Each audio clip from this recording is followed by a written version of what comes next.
Hi, everybody. I'm Mark Freestead with today's Daily Hope, coming out of the Old Testament book of Habakkuk, chapter 3, verse 2. He's one of the minor prophets. Not a lot of people know a lot of things about him, but chapter 3, verse 2 says this: Lord, I have heard of your fame.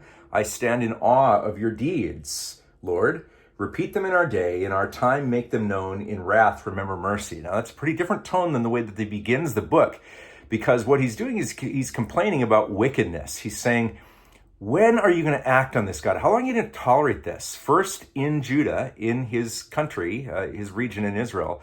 And then God comes back and surprisingly says, I'm going to raise up the Babylonians. The Babylonians are going to crush the Judeans.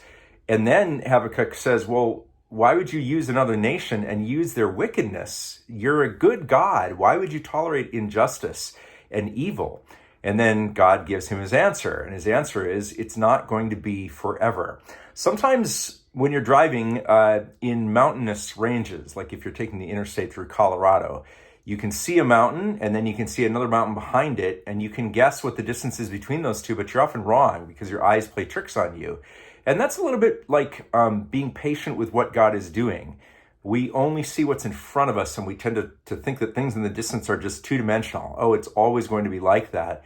But once you get into it, you realize there's a depth to it that's there. And so Habakkuk uses a lot of phrases that sound like laments. Job complained against God, and God just sat silent. And in the book of Psalms, we hear laments. How long, God, are you going to put up with this? And then finally, God speaks. And in Habakkuk chapter 1, but most of chapter 2, God gives his answer. He's not going to tolerate evil and injustice forever. And then at the beginning of chapter 3, Habakkuk prays this prayer. It's really an acknowledgement of his confidence in God, that I believe in you. And he says, Lord, I have heard of your fame. I stand in awe of your deeds, Lord. My kids, my two older kids, we seem to have turned a corner a little bit, in that when they were much younger, if I said no to something they were asking for, it was followed by tears and anger and tantrums sometimes. But now they're of an age, the twins are 5, where sometimes they'll ask me for something and I can actually say no, and they'll be disappointed, but they'll say, okay, Dad, okay.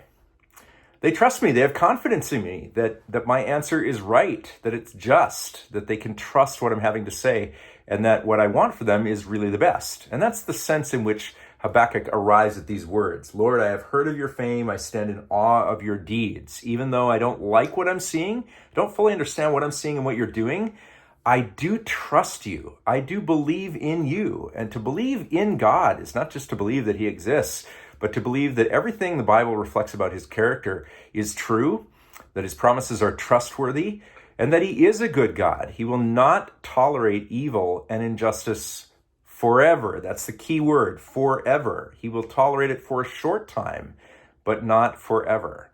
And so that's the confidence that Habakkuk expresses and has, and that should be our confidence as well.